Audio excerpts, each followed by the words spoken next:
I ain't got no tea, but if I did, it would be hot. Oh no, I ain't got no tea, but if I did, it would be hot. Hello, Literates. I am Britt Riderly, and Shay and I are back with our Riderly Conversations. For those of you who don't know, this is a collaboration that Shay and I started almost a year ago, last year in December of 2020. Wow, and we're still at it, where we just talk everything from writing to reading as writers and get into just all things writerly. Your girl needs more light because I know I glow more than this. There we are. I'm a sun is what I'm saying. Okay, so I am Britt. I am one half of the Writerly Conversations. This is my channel, Britt Riderly. It's a book and author tube where I talk about the intersections of literature and culture. I do writing vlogs monthly. I do book talks and book conversations kind of monthly too. It depends on what I'm reading and how I'm reading, et cetera, et cetera. And I also share original writing content like poetry when the spirit hits me. And that's on a playlist that you can peruse at your pleasure. Shay, who are you? Hey everybody, I'm KaShay. My channel is Shay with the Hobbies. I write short stories, poetry, and the occasional blog post. My stuff is all over the place. I crochet, I knit. So you're gonna get all kind of videos. It's legitimately Shay with the Hobbies. So there's that.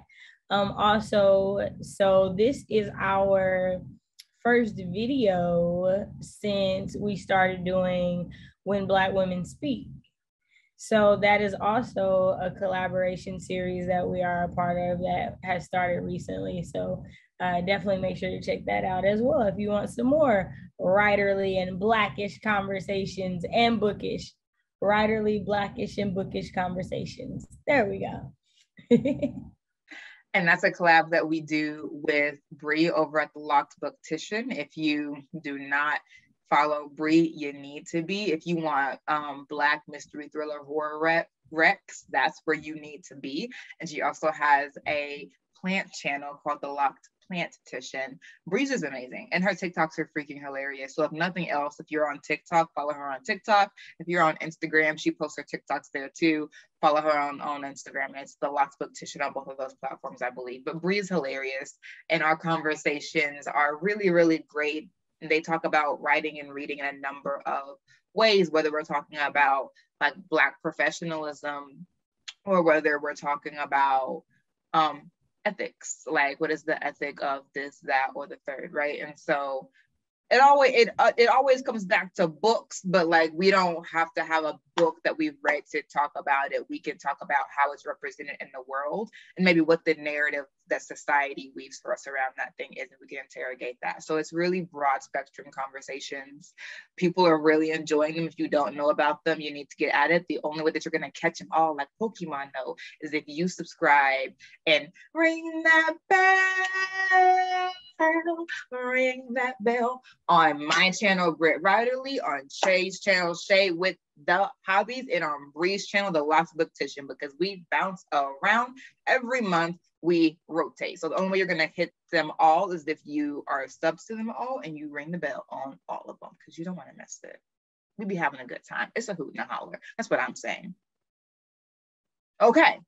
Now that we believe that you know where you are and who we are, welcome to our episode of Writerly Conversations. Today, we are talking about Preptober, prepping as a pantser. So if you're a pantser, don't feel attacked, but we coming for you. Okay. So this is a perfectly timed episode because we know that it is Preptober for all you writers out there. Some of you are like, I'm already working. Some of you are like, that ain't got nothing to do with me. I'm a pantser. We're talking to you. Okay, we're talking to you. Feel called out, feel called in, feel called. We're talking to you. Okay, first, what is a pantser? What is a planner? And what is a planter? Because for the longest time when I first got up in these writerly streets, I was like, I don't know what you're talking about. So quick, easy definition. A pantser is someone who writes by the seat of their pants.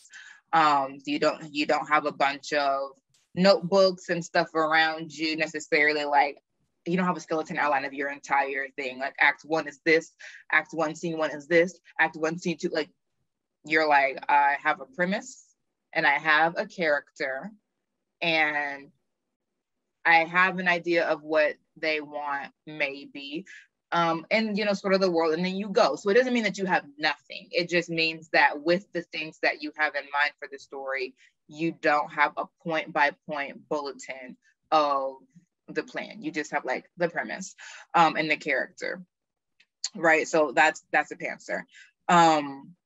A planner is someone who does have an all points bulletin for their story. They have everything written down. They got charts, they got graphs, they got horoscopes, they have it all.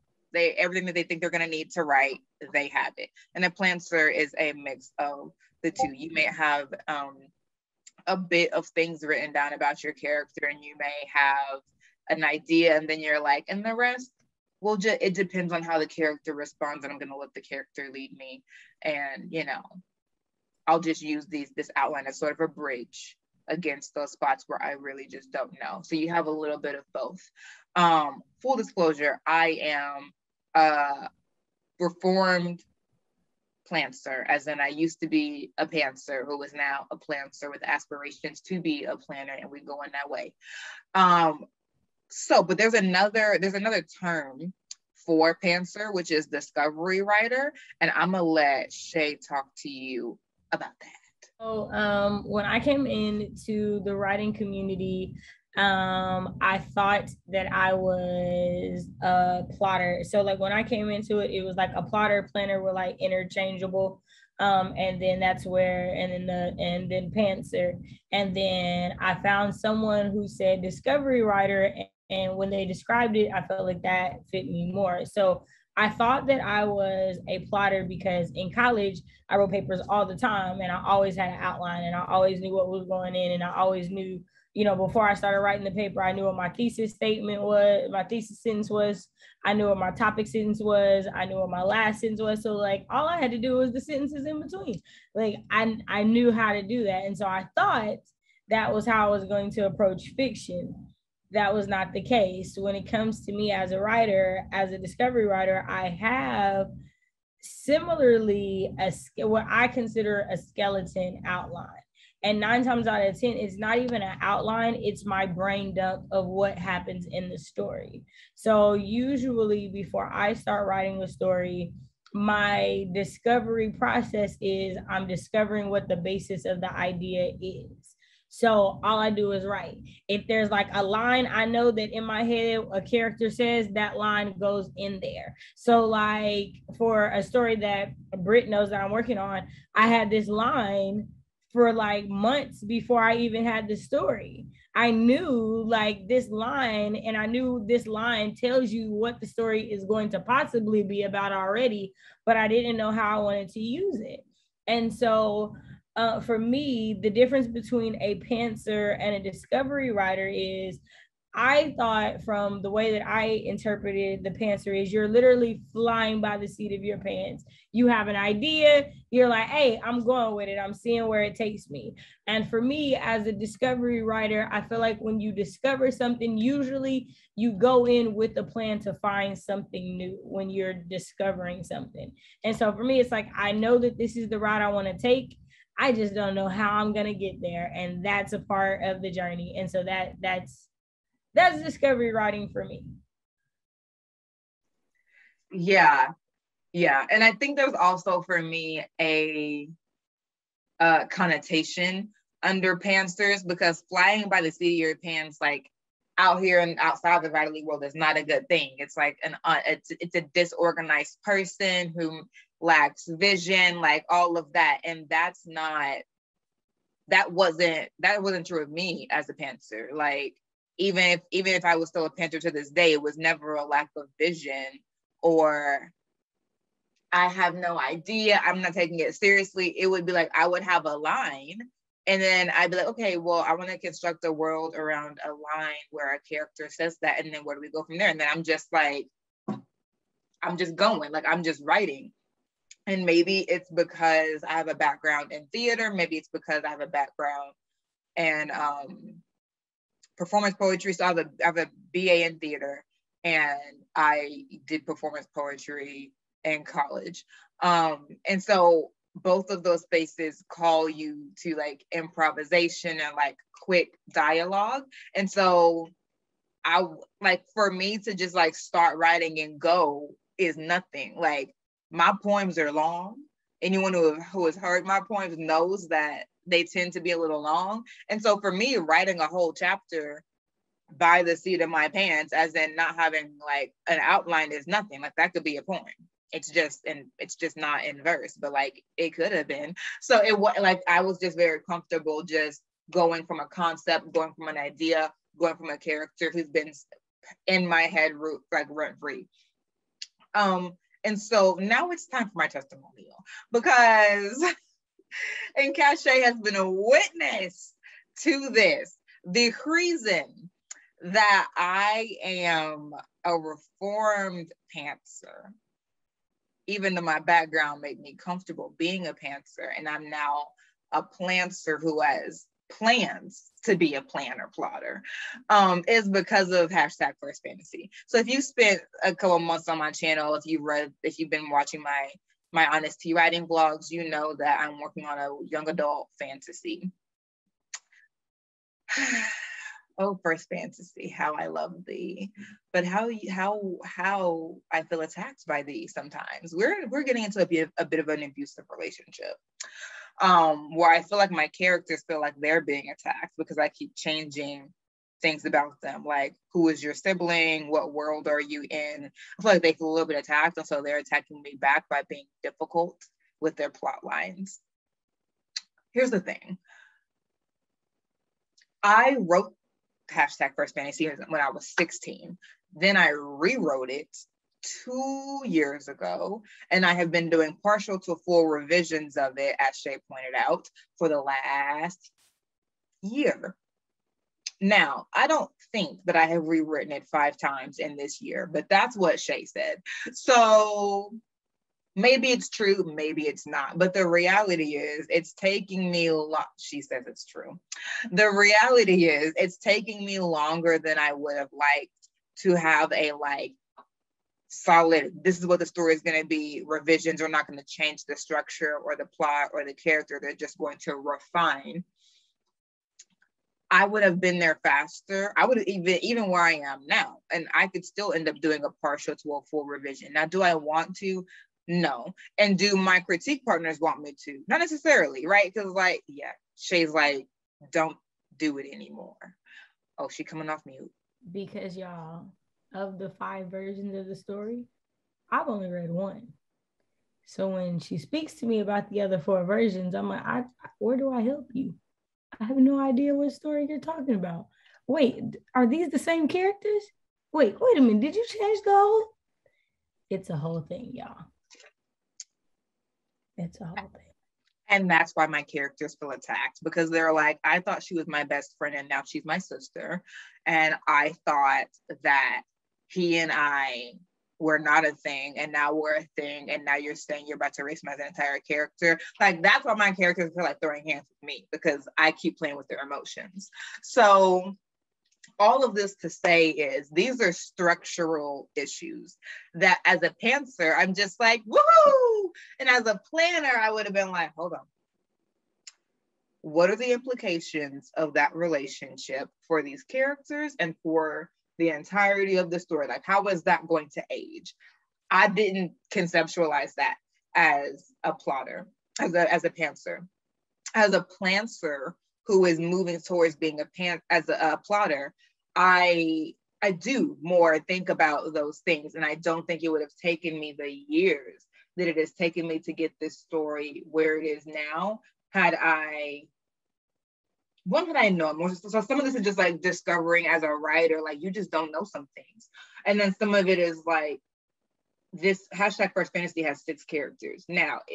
I am moving toward actually like having an actual protagonist, and it does now, but I still have like other characters that I'm responsible for. It's difficult to pants when you have that many characters, those subplots, how are they connected? They're all in my head. But when you start having to be accountable to structure, it helps for you to be able to see if the road you're driving down is going to be sustainable or if it's going to be a dead end. And too many times I would write an entire manuscript and only realize as I was trying to write the query letter or the synopsis that there was a structural issue, and I'm trying to go into the query trenches and I'm realizing I don't have enough world building for this second world, like that sort of stuff. So I hit my head against the wall long enough times to realize you do need to have a certain level of planning for the kind of stories that I want to tell, because the kind of stories that I want to tell are multi-POV, they're complex. And, you know, for fantasy, you do just need to have more sort of built out. And writing is not really built to be prescriptive. So I'm not pushing this on you, but for me, I needed that. And to like piggyback off of that, since it's like the type of writing that we're doing, right? As me, you guys know, I'm the mystery thriller horror one of us. And so she's not going to be prescriptive. I am. From watching the master classes that I've watched of major thriller writers, of watching, you know, YouTube videos and reading articles, I do not believe that you can write a very good, efficient mystery thriller or horror without some form of an outline. There has to be some form of planning, because like other stories have red herrings and have twists and have turns, but mysteries, thrillers, and horrors, those are big plot devices for that genre. Those are big things that that genre kind of depends on for your story to even be considered one of those things. It has to have these mechanisms in there. And so from what I have read and seen, and as someone who has been writing them, I can't do my discovery writing in the way that I've done it. It's not enough. It's like, yeah, I know I have to hit these points, but whatever I'm doing here needs to be sowing the seeds I needed to for this point. For a short story, sure, that's a lot easier for me. But for a novel that needs to hit that 70, 80, 90 words, 90,000 words, I mean, that would needs to hit those, that's a lot harder. And I think that for me, that took some realizing on my own. Like both of the novels that I'm working on for this last quarter that we'll be talking about for the next 3 months, like what we're working on in this time frame, like I realized that I had to go through that and realize, okay, you can't do that. Now that you know you can't do that, what are you doing? So like this month, it is going through craft books that talk about outlining. It is watching YouTube videos that talk about outlining. It's picking what I can, right? What can I apply to the type of writer I am? It's not taking everything and feeling like I have to do everything, but understanding what my capabilities are and understanding what I need to get from point A to point Z, because Z is the final goal. So that would be what I would say. Like I do believe that there are some stories you can write that you can just fly by the seat of your pants and do. I've done all of my short stories that way. So I do believe that there are. I do believe there are novels that you can do that way. I do not believe that mystery, thriller, and horror is a genre in which you can do that and be successful. Because again, even if you do like pants that first draft, you still gonna have to go back and outline and make sure you hit this. So an outline is going to have to happen. And I do think that that's another thing I think people forget, is that outlines don't have to be at the beginning. Outlines can be at any phase of the writing process. And I feel like if people didn't get that, if they got that out of their head, they'd probably be more inclined to outline.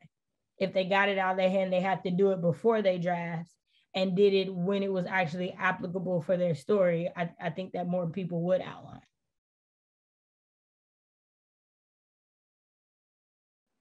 Sorry, I was like, what? Yeah, listen. Mm-hmm. Yeah, that's a really good point.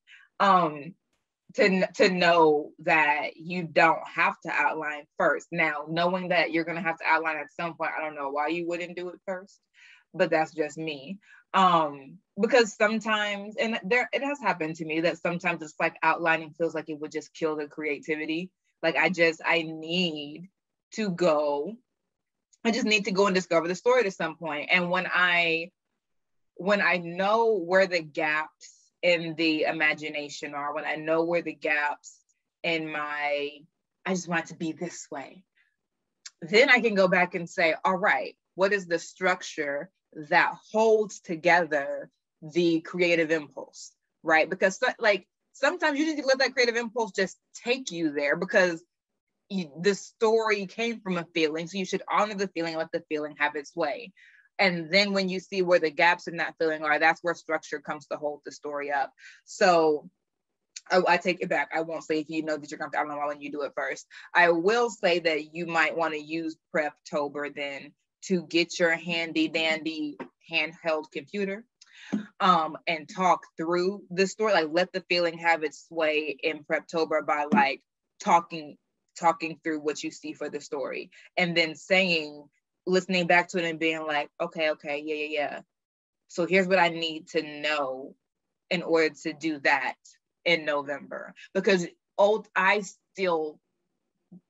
you take anything, I want you not to have to stop what you're doing during Nano to outline, because I feel like that will be stressful. And we'll talk about the stresses and of writing during November in our video next month. But for now, just know that would be stressful for me. I don't want that to happen to you. And like Shay said, you have to hit that rock bottom moment where you're like, I was really proud of that draft and it didn't end up the way I wanted it to because I didn't have an outline. That happened to me multiple times because, you know, I'm hard head, which makes a soft hand. So my hands were very softened by having to write so many drafts that would not have had to exist if I had plotted a little bit more. And so we're not saying you should all be planners. We're just saying figure out where the outline fits for you, how much you need to know of the outline, and then do whatever you need to do to have that in place so that when you want to be writing intensive, you have the resources that you need to be writing intensive and not have to step away from the keyboard to go back to the plotting board, because that's not the time that you want to spend doing that. Shay, were you going to say something? I was going to say about another reason that you don't want to have that going into Nano is while Nano has like the parts of it, or November and the writing community can have the toxic parts of it, there's a lot of momentum in writing in November. You're surrounded by writers. Everybody's doing it. So it's definitely one of the like least lonely writing months I can think of for most people. And so you don't want to get bogged down with the you're going in hot, and then you hit this speed bump, because that does a lot to your mental health in writing. When you hit the speed bump and everybody else is still going full steam ahead. Like, I think that a good part of preparing yourself before that is also like the outlining, because it's not just the writing that you're helping yourself with, it's the mental aspect of what goes on, because it is a hard month. You are putting a lot out there because most people are still going to school or going to work and still got family and things. There's the big holiday, there's Black Friday. There's so many things that are going on top of trying to get to this. And if you're not being a rebel, you starting from a brand new draft. So it's a lot. Right. It's a lot. Right. So that's what we want you to get from it. That's our sermon. Now we're going to talk about like what's the minimum, what we feel is the minimum for those of you who are like, I don't really want, I get it. I do. Like I hit my head a lot, which is why I'm telling you it wastes time and good mental, like we're not being dramatic when we say like writing affects your mental health. If you've been writing for any amount of time, you know this. But like to say that outlines can protect your mental health, that might feel melodramatic. But really, like I have cried over #FirstFantasy. I really have, because these are your words. These are characters that you care about. This is how you want to represent in a certain group of people, perhaps. If you're a Black writer, it is like you're talking about representation as well. And people are already going to be asking you to make certain qualifiers and certain negotiations and certain compromises. You want to have certain things about your world and your characters firm. It's difficult to know non-negotiables if you don't have written down what hard and fast things about your characters are. For like my characters, I have changed so much about them. My characters when I was 16 were all best friends. My characters then were, for 5 minutes in my head, possibly cousins. And then they were all 3 sisters. And then there were 2 sisters and a friend. And now they are, you'll have to wait and see. But what I have wanted to remain about them, what I've wanted to interrogate in this story is Black family and the ties that bind and the things that sever.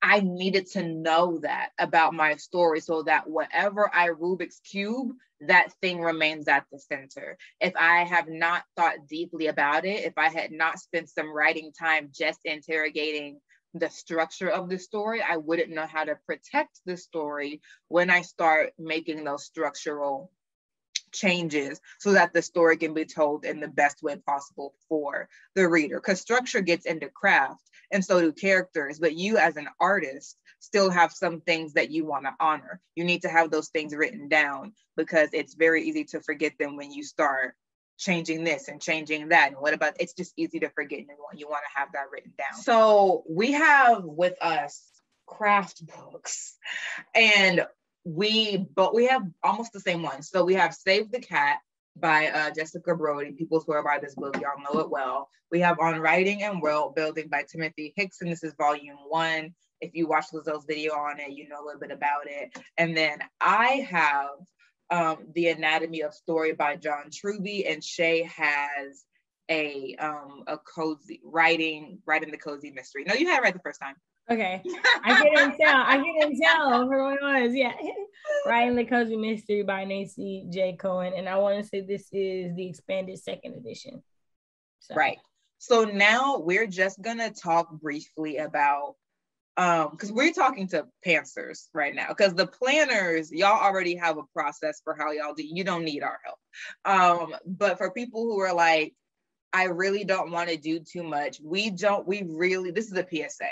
This is the PSA writerly conversation, because we don't want you to let Preptober pass you by with nothing. And then you go into Nano and you run into the brick wall that so many of us have run into, which is having to retroactively plot a novel. It's hard. It's hard, it's frustrating, and it wastes good time and good creative energy. Writing takes stamina. You don't want to waste a single iota of energy. And it is strenuous. It does take a lot of drafts, but you don't want to have more drafts than you need from when it's really avoidable. Kash, do you want to start or do you want me to start? We have 2 of our books are the same. Okay. And so I will just talk a bit about Save the Cat and one thing that you might want to look at in Save the Cat that could be very helpful. And this novel has truly helped me, and it has really good things about like making sure you have a worthy character, like a worthy hero, for instance, like plotting out what are going to be the flaws. And those are the things, and if that's one thing about plotting, it's character. You may have a character who's living in your head rent-free, but just because you know how they speak, just because you have their voice down, doesn't mean you know that character. It means you know their voice. But really getting like the worthy character that Jessica Brody talks about of what are their flaws, what is their status quo world. For me, when a character is living in my head, they're living in my head. That my head is a completely different, albeit super crazy environment from the world where they're living in that book. So I could totally know my character's voice and not know who her dad is, not know if she has beef with her dad, not know if her beef with her dad is part of her character flaw. And so one thing that plotting can also do is help you to better understand your character, not even just story structure, but what is your character's motivation? What is your character's flaw? And what do they think they need? What do they actually need, right? Those are super important things for writing that are structure, that do get into structure, but are also just very like nuanced things, because we need to see your character flaws in the first chapter. But if you're not thinking about that, you have an entire draft of your manuscript that is sort of seems not directionless, but where you could have more nuance for the reader to appreciate than just like whatever, right? Like you want to be able to put those tiny moments in where you see like, that was kind of flawed.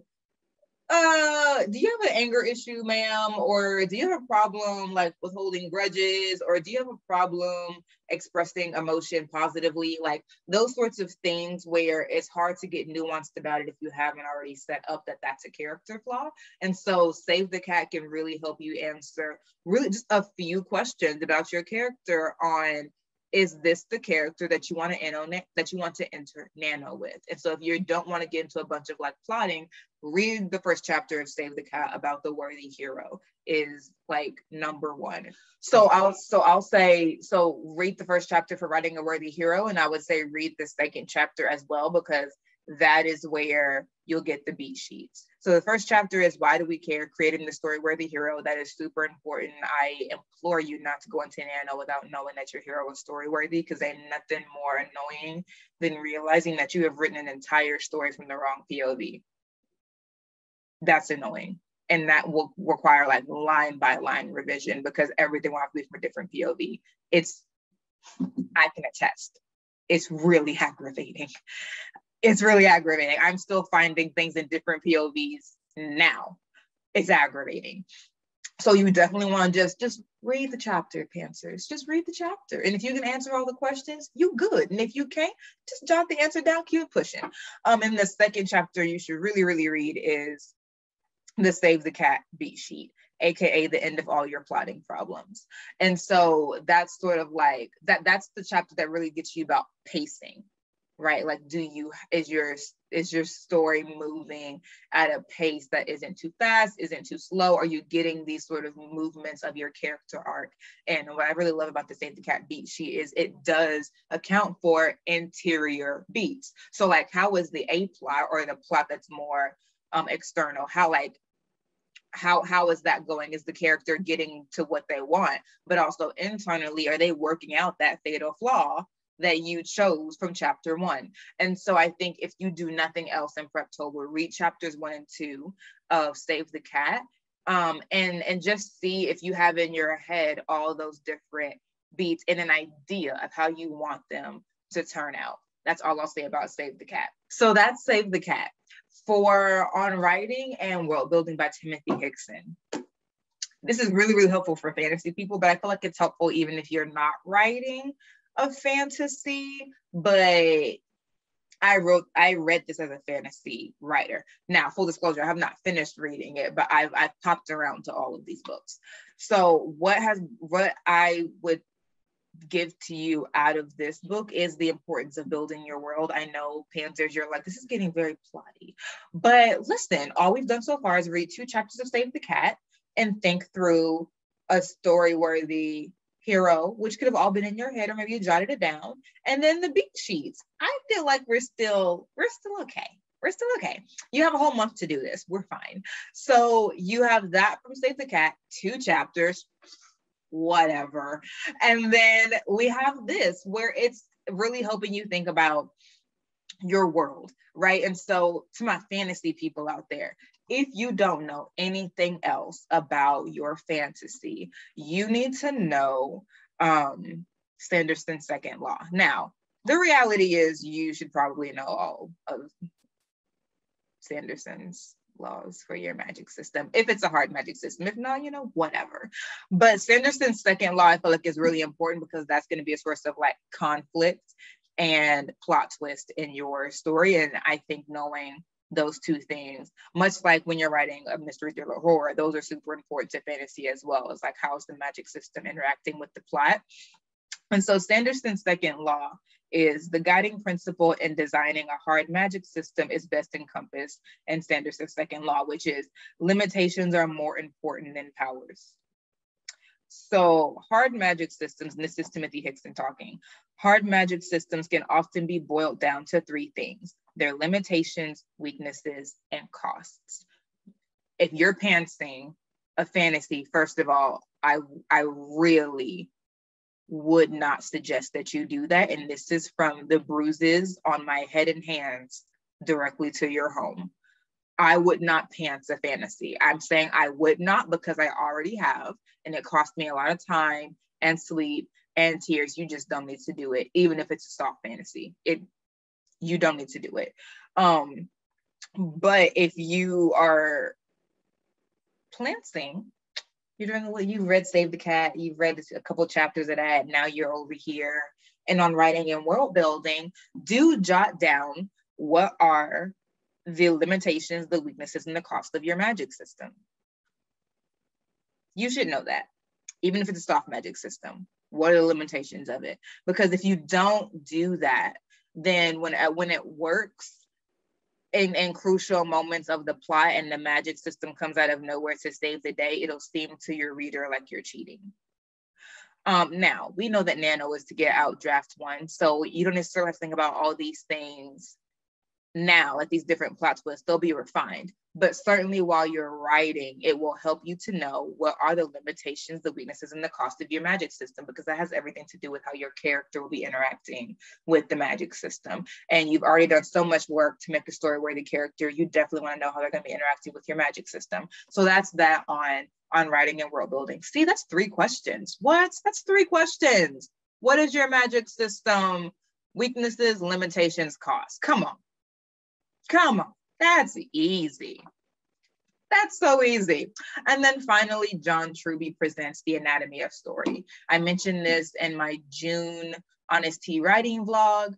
And I think for me, what I find most useful in this is that we hear a lot of the 3-act structure and that's what all stories boil down to. Let me go on record and say that I don't believe that, because different cultures tell stories in different ways. I work in a writing center at my university, and we were talking about when students or faculty, staff, whoever, because they want to come into our writing center, when they come in, and we have a lot of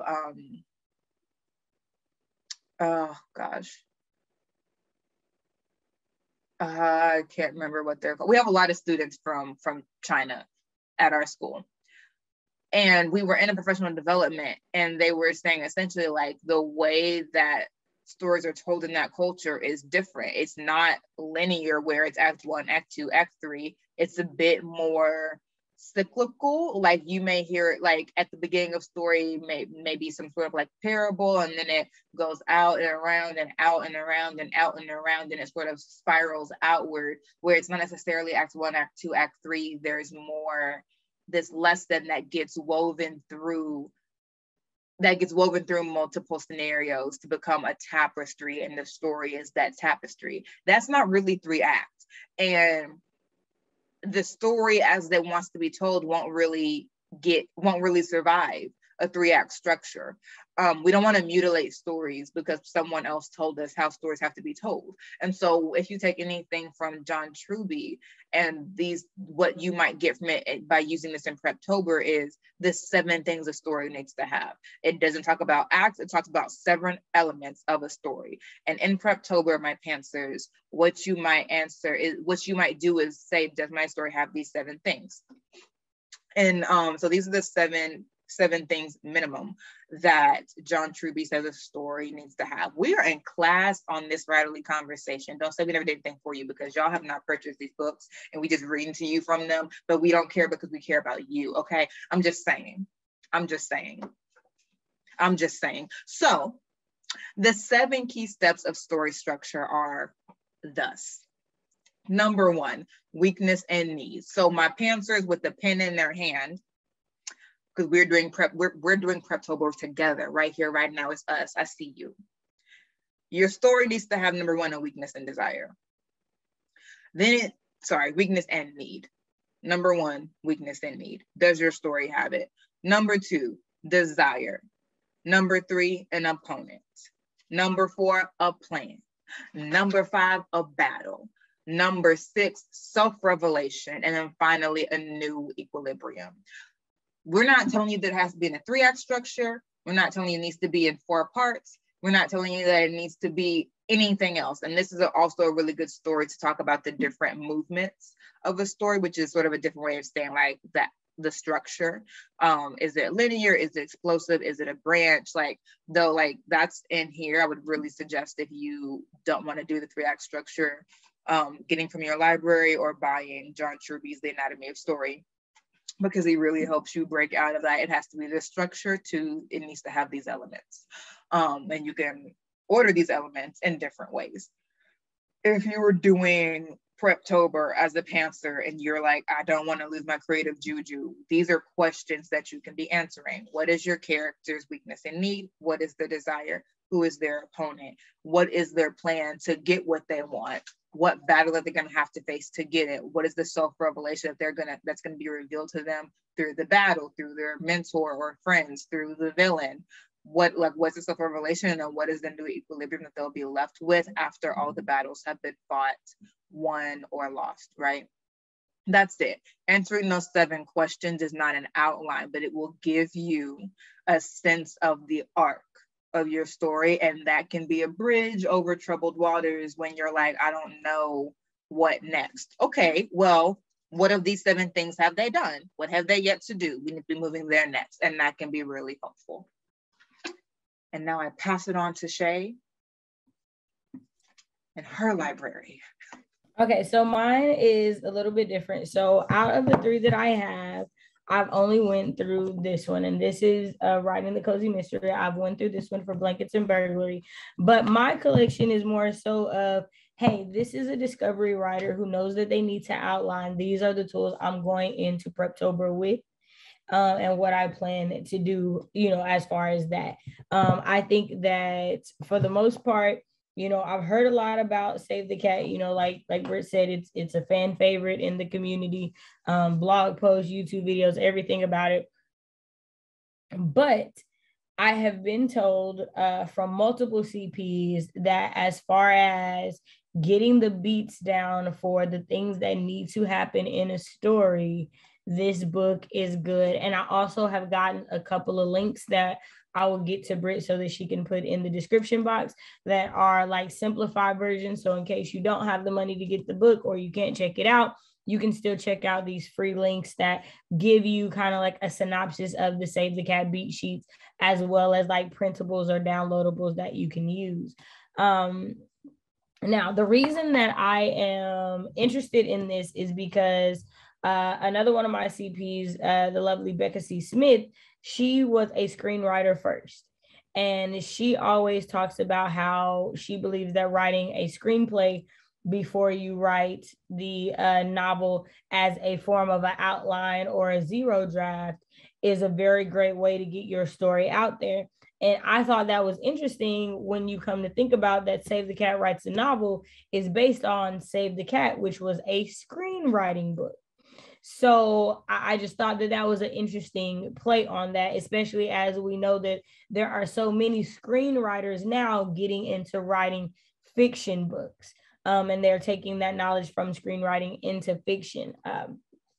So with On Writing and World Building, again, this is a book that was recommended by the lovely Lizelle. And I wanted to get into this because it talks about foreshadowing. And there is a lot of foreshadowing in mysteries and thrillers and horrors. There are a lot of things that you want to be able to capture the right way. And I feel like I don't want to go in unprepared to not be able to capture it the right way. I am of the belief that I want to do as good of a job each draft as I can. So I don't want to go into that first draft and hit a roadblock that keeps me from being able to finish, because y'all know the goal for 2021 was to finish. Short stories I got, novel, I got 3 months is all I'm saying. I got 3 months. Now, for those of you guys looking to write a cozy mystery, and honestly, if you're looking to write any mystery, I think that this gives you some pretty good things to look at. I have loved it so far. I feel like it completely made me rethink what I thought going into Blankets and Burglaries, and like that is the working title that I have. But now that I am looking to go into, the querying stages once it's finished and get an agent, I realized that, sometimes they kind of do need blood. And so maybe the Blankets and Burglary aspect could be a prequel that I use for marketing and but I need to come up with a different story with a different premise where somebody dies. It's just what's got to happen. But it's not something I would have realized had I not got through this book. And the book told me to go start looking at agents and I started looking, and all of them are like, I like a good dead body. And you're like, oh, okay, well, you know, I just wanted somebody to steal something in book one. Somebody died in book two. But you know, book one, can we just ease into the crime? I thought. But apparently that's not necessarily how the writing world goes. And so for me, it's like, well, if I know this going in, why waste my time writing about a burglary? That could be a side plot. That could be something that happens in the story. But if I know that I need to have these certain mechanisms to be seen, to get noticed, to get the attention that I need to go where I need to, why waste all that time writing a draft that's not going to work? And so I think that that's what I'm using these books going into this Preptober, going into wanting to get these novels finished. I'm looking and I'm like, hey, these are tools that I've seen other people use. I know that I don't have to read page by page by page. I know that I don't have to take everything from every page, from every chapter. I know that I can take, you know, what works for me and make it work for a story. So my collection is a little bit different. It's more like, hey, these are my expectations going in, and these are the thoughts that I have. And as you and I just both listened to Brit, we saw like, hey, okay, so I know I need to read chapter 1 and chapter 2 for sure, Save the Cat, and then I need to see what's going on. I know that I definitely need to pay attention to the Sanderson's Law in the Worldbuilding book. So just things that I think we don't realize going into writing a new story, that it's like, make it a little bit easier on yourself, because writing is hard. Like, the truth is, writing is hard. Like, when you get in the flow and it's feeling good, it feels easy. But the getting to the finished product that gets to publication, that's hard. And we just want to help make it as easy as possible to get there. And I would say that Sanderson's Law is it's Sanderson's Law's magic, but even that can work for characters, even if you're not writing a fantasy, right? Because if your character can do something, so if your character can do something, what are the weaknesses of their ability? What are the limitations of their ability, and what's the cost of their ability? Even if you're like, my character is a fantastic liar, what's the limits of that? What are the weaknesses of that? What are the costs of that, right? So Sanderson's laws apply to magic, but they really just apply to like what is special about your character and or your world. I live in a world where there's like technology and people can do whatever, right? What are the limits of that? What are the weaknesses? What are the costs? So like that weaknesses, limitations, cost sort of schema works for everything. Whether or not it's fantasy, and answering those 3 questions can do a lot to reveal to you how to make your character's movement through that world interesting, how to make your character arc interesting, because how are they going to overcome those weaknesses? How are they going to transcend those limitations? How are they going to pay those costs? And what's worth incurring the cost? And that's when it gets interesting. If you know that if you tell a certain lie to this person, that they're going to come after you and your entire family, what's going to make you tell that lie? Now we're interested, right? And so like, I think that all of these things ask you good questions that we don't want to make outlines maybe, but we can answer some questions. And you, by having jot those down, when you get to that point in Nano where you're like, oh, I want you have something to fall back on. We just want you to have something to fall back on, which is why for this video, we just had to have class be in session real quick and talk to our parents and be like, but we got options. If any of us listen to her, you know. And I want to let you know that I decided. I love me some her. Yeah. Amen. What we're saying is you got options, right? And so let us know in the comments if you're a planner, plotter, pantser, discovery writer, plantser. And if this has helped you, what's one thing in this video that helped you? And what's one thing that you aspire to do in Preptober? We are pulling it out of you. Identify yourself. Plotter, planner, plantser. Wait, plotter, pantser, plantser. What's one thing that like you were like, oh, that really helped me in this video, even if you already knew it, maybe reminded you of something you need to consider. And then what's one goal that you have for Preptober? What's one thing you want to do? I want to make a really strong character. I want to make sure I know my world really well. I want to know my character's arc, right? I want to know their weaknesses, whatever. What's one thing that you want to get nailed down in Preptober? Thank y'all so very much. That's my computer telling me things. Thank y'all so very much for rocking with us in this video. It's a bit longer. It's a bit more writing instruction based, but we really just wanted to level with y'all in Preptober because, like Shay said, writing is hard, but it doesn't have to be a certain kind of hard if you have a certain set of tools at your disposal. We wanted y'all to have them because we know what it is to go without them, and it is more difficult than need be, and that's saying a lot. So thank y'all for rocking with us this long. Feel free, there are going to be chapters in this video, so if you need to go back to the writing instruction part where we just go through these books and read the 7 things, the 3 things, the 10 things, whatever. If you just need to go back to when we're talking about these books, absolutely just watch that chapter of the video as much as you need to. If you need to go back and take notes, do that. If you want to keep watching this as you go through Preptober to make sure you're getting everything, absolutely do that. Welcome, welcome, welcome. So we will see y'all in the next video, and y'all have a fantastic day. Bye. Bye.